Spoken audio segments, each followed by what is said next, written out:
আসসালামু আলাইকুম। কি অবস্থা সবার? নতুন ভিডিওতে সবাইকে স্বাগত জানাই। আজকের ভিডিওতে মূলত আমরা কথা বলব Discord নিয়ে। আপনারা সবাই Facebook, Twitter কিংবা অন্যান্য যেসব সামাজিক যোগাযোগ মাধ্যম রয়েছে, সেগুলো সম্পর্কে খুব ভালো জ্ঞান রাখলেও Discord সম্বন্ধে অনেকেই জানেন না। Discord মূলত গেমাররা ব্যবহার করলেও এর বিশেষ কিছু ফাংশন এবং ফিচারের কারণে বর্তমানে অনেকেই এটি ব্যবহার করছে। এয়ারড্রপ এ কাজ করতে হলে আমাদের ওই ফিচার এবং ফাংশনগুলো সম্পর্কে খুব ভালো একটা জ্ঞান রাখা জরুরি। এবং এই ভিডিওতে যে বিষয়গুলো নিয়ে আলোচনা করা হবে সেগুলো যদি আপনারা খুব ভালোভাবে বুঝতে পারেন, আশা করা যায় পরবর্তীতে Discord নিয়ে আপনাদের আর কোনো সমস্যা হবে না। এবং যেহেতু Discordটা সবসময় আপগ্রেড হয়, বিভিন্ন ফাংশনে কাজ করে এবং এই ফাংশনগুলো আপনারা খুব সহজে ধরতে পারবেন। আজকের ভিডিও খুবই গুরুত্বপূর্ণ হতে চলেছে যারা এয়ারড্রপে কাজ করতে চান এবং যারা কাজ করছেন উভয়ের জন্য। তো চলুন কথা না বাড়িয়ে আজকের মূল ভিডিওতে চলে যাওয়া যাক। Discord মূলত সার্ভার অনুযায়ী কাজ করে। অতএব আপনি যখন কোনো সার্ভারে প্রবেশ করতে যাবেন, ১ম যে কাজটি আপনার হবে সেটি হচ্ছে ভেরিফাই করতে হবে। অর্থাৎ সার্ভার ভেরিফাই করার পর সার্ভারের রুলস এ আপনাকে যেতে হবে। কারণ এই সার্ভারে আপনি কোন কাজ করতে পারবেন এবং কি করতে পারবেন না তার মোটামুটি রুলস এবং রেগুলেশন এখানে দেখতে পারবেন। পাশাপাশি এখানে অনেক রকমের লিঙ্ক কিছু অনেকেই শেয়ার করবে।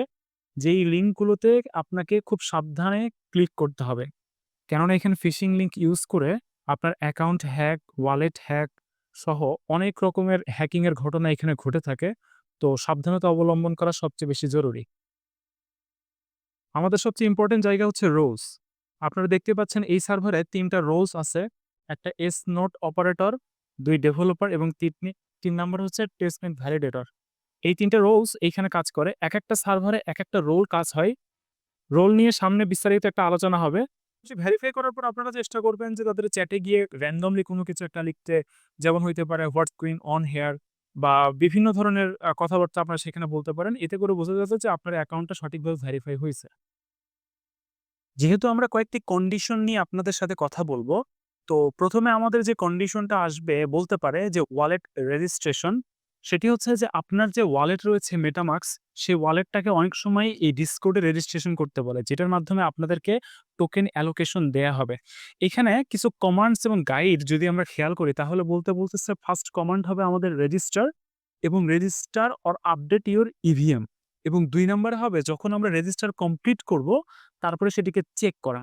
তো শুরুতে আমরা যখন রেজিস্টার কমান্ড লিখলাম, তাহলে দেখা যাচ্ছে যে আমাদের ইথেরিয়াম অ্যাড্রেস দিতে বলতেছে। তো আমরা মেটামাস্ক থেকে আমাদের অ্যাড্রেস কপি করে নিয়ে এসে আমরা যখন এই অ্যাড্রেসটা এখানে পেস্ট করে দেই, এখানে যদি আমরা একটু পেস্ট করে দেই, আমরা যদি এন্টার চাপি তাহলে দেখতে পারবো যে এখানে wallet updated successfully. Wallet addresses successfully দেখা আমরা যদি এইখানে যদি এখন চেক দেই, ২য় কমান্ড যদি আমরা ব্যবহার করি চেক, আমরা যদি এখানে আবার আমাদের অ্যাড্রেসটা পেস্ট করি, তাহলে দেখতে পারবো যে আমাদের এই অ্যাড্রেসটা সঠিকভাবে আপডেট হয়েছে কিনা। আমরা আবার এখানে পেস্ট কপি করে নিলাম। তারপরে এখানে আবার আমরা পেস্ট করে দিব। তাহলে এন্টার চাপার পর দেখতে পাচ্ছি আমরা এখানে ইওর রেজিস্ট্রেশন ইথেরিয়াম অ্যাড্রেস এইটা। তো আপনারা এইভাবে যেকোনো একটা সার্ভারে গিয়ে আপনাদের ওয়ালেটটা রেজিস্ট্রেশন করতে পারেন। ২ নাম্বার যে বিষয় আসবে সেটা হচ্ছে আমরা যদি কোনো একটা মেসেজ সেটা হচ্ছে কোনো সার্ভারে দেই, যেকোনো এখানে লিখলাম সবাই লিখতেছে gberry। আমরা যদি gberry তে এইখানে আমরা আবার দেই, gberry আমাদের মেসেজ দেই, তাহলে আমরা এখানে দেখতে পারবো, এখানে যদি আমরা আমাদের আইকনের উপর ক্লিক করি তাহলে আমরা দেখতে পারবো এই গ্রুপে আমাদের রোল কি। আগেই রোল সম্বন্ধে বলা হয়েছে যে এই গ্রুপের রোল হচ্ছে gberry। আরো বেশ কিছু রোল রয়েছে। আমরা যদি দেখি আরেকটা সার্ভারে গিয়ে তাহলে এখানে একটা মেসেজ যদি আমরা দেই তাহলে এখানে আমরা লিখলাম জিম। তাদের মেসেজ গ্রুপ। এইখানে যদি আমাদের আইকনে ক্লিক করি তাহলে আমরা দেখতে পারবো এই গ্রুপে ২ টা এখন পর্যন্ত আমার রোল আছে। রোলগুলো আসলে কিভাবে কালেক্ট করতে হয় এটি কিন্তু গ্রুপের ভিতরে দেওয়াই থাকে। যেকোনো একটা সার্ভারের ভিতরে আপনারা প্রবেশ করলে বুঝতে পারবেন যে আসলে সেই আ রোলগুলো আপনারা কিভাবে কালেক্ট করতে পারবেন। যেমন এই রোলটা আমরা পাইছি হচ্ছে ভেরিফাইড গেম ডেভেলপমেন্ট এর জন্য একটা আছে, কেউ আছে GNOME white list, every verified user. যেমন এভরি ভেরিফাইড ইউজার কিন্তু জিনোম ভয়েগার এটা পাবে। আমরা যদি আরেকটা সার্ভার দেখি তাহলে এখানে দেখতে পারবো আমরা যদি এখানে লিখি সবাই লিখতেছে gblend, আমরা এখানে gblend লিখলাম। আমাদের আইকনে যদি আবার ক্লিক করি তাহলে দেখতে পারবো ভেরিফাইড চিফ। তো এরকম করে আমরা প্রত্যেকটা সার্ভারের একেকটা রোল থাকবে। আমরা ওই সার্ভারে আমার রোলগুলো বেসিক্যালি কি, সেইটা আমরা সেই সার্ভারে মেসেজ দিয়ে আমরা বুঝতে পারবো। পাশাপাশি এই গ্রুপগুলোর বিভিন্ন রকমের আ মেসেজিং সেক্টর গুলো থাকে যেগুলো আপনারা অবশ্যই চেক করে নিবেন। এবং আপনারা যদি তাদের অফিসিয়াল লিঙ্কগুলো পেতে চান, প্রত্যেকটা সার্ভারে তাদের অফিসিয়াল লিঙ্কগুলো দেয়া থাকে। এগুলো অবশ্য চেক করে আপনারা বিষয়গুলো খেয়াল করতে পারেন। আমরা যদি এই গ্রুপের ক্ষেত্রে দেখি, তাহলে দেখব এই গ্রুপে আমার আছে মোটামুটি প্রায় ৫ টার মতো আ রোল রয়েছে, যার ভিতরে একটা হচ্ছে ১৫ ব্যাজেস। এই ব্যাজেস সেক্টরটা খুবই ইম্পোর্টেন্ট। কেননা এইটা কালেক্ট করতে হলেও আপনাকে বেশ কিছু ধরনের ক্রাইটেরিয়া ফুলফিল করতে হয়। পাশাপাশি এইখানেই মূলত গিল্ডের সাথে একটা সম্পর্ক ক্রিয়েট হয়। কেননা গিল্ডের মাধ্যমে আপনারা বুঝতে পারবেন আপনার ব্যাচগুলো ঠিক কি পরিমাণ কালেক্ট হইছে। সো গিল্ডের সাথে ডিসকর্ডের কিন্তু একটা খুব ভালো সম্পর্ক রয়েছে। এ পর্যায়ে আসলে বলা যাক যে আমাদের চ্যানেলে যেটা রয়েছে সেটি অবশ্যই সাবস্ক্রাইব করবেন। টেলিগ্রাম চ্যানেল সেখানে প্রবেশ করবেন। কেননা মোটামুটি সব রকমের আপডেট আমাদের ক্রিপ্টো রিলেটেড যত রকমের ইনফরমেশন থাকতে পারে আমরা সবকিছু এখানে প্রোভাইড করি। তো যেকোনো ধরনের আপডেট মিস না করতে চাইলে আমাদের টেলিগ্রামে অবশ্যই যুক্ত হবেন। ৩ নাম্বার যে বিষয়টা আছে সেটি হচ্ছে আপনাদের অ্যানাউন্সমেন্ট। কোন একটা সার্ভারের ভিতরে অ্যানাউন্সমেন্ট অপশনে গেলে আপনারা বুঝতে পারবেন সেই সার্ভারের বর্তমানে তারা কোন ধরনের অ্যাক্টিভিটি পরিচালিত করতেছে। পাশাপাশি আপনারা বুঝতে পারবেন এখানে কোন নতুন অ্যাক্টিভিটি তারা পরিচালনা করতেছে। এবং আমাদের সবচেয়ে গুরুত্বপূর্ণ যে বিষয় সেটা হচ্ছে র‍্যাংক চেক। অর্থাৎ আপনার এই গ্রুপের র‍্যাংক কি? আমরা যখন কোনো অফিসে যাই সেখানে বিভিন্ন র‍্যাংক থাকে।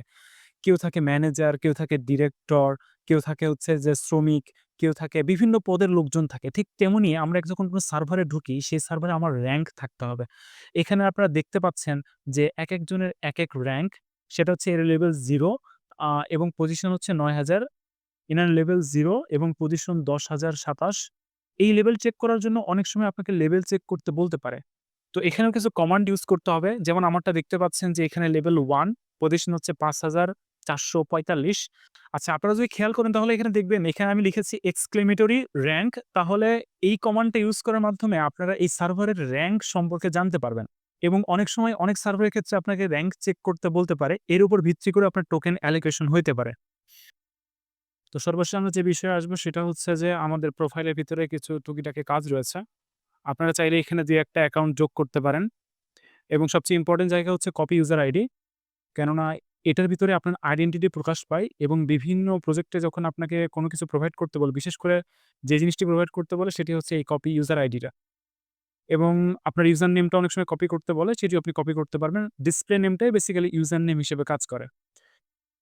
বেশিরভাগ প্রজেক্টের ক্ষেত্রে আপনাকে যেটা বলবে যে আপনি তাদের ওয়েবসাইটের সাথে আপনার এই ডিসকর্ডটা লিঙ্ক করতে বলে, কানেক্ট করতে বলে এবং এটাকে অথরাইজ করতে বলে। আপনি যদি এটাকে ডিঅথরাইজ করতে চান বা আপনি কখনো বুঝতে পারলেন যে ওয়েবসাইট এটা হ্যাক হওয়ার সম্ভাবনা থাকতে পারে, আপনার অ্যাকাউন্ট বা কোনো একটা প্রবলেম ক্রিয়েট হইতে পারে, সেই ক্ষেত্রে আপনি আনঅথরাইজ করতে পারবেন। ডিসকর্ড নিয়ে মোটামুটি এই কয়েকটা ফাংশন যদি আপনারা ভালোভাবে বুঝতে পারেন, কপ আপ করতে পারেন, তাহলে এই এয়ারড্রপের কাজ আপনারা শুরু করতে পারেন বা যারাও করছেন তারা খুব ভালোভাবে কাজগুলো করতে পারেন। তো আজকের ভিডিও এ পর্যন্তই ছিল। Like, comment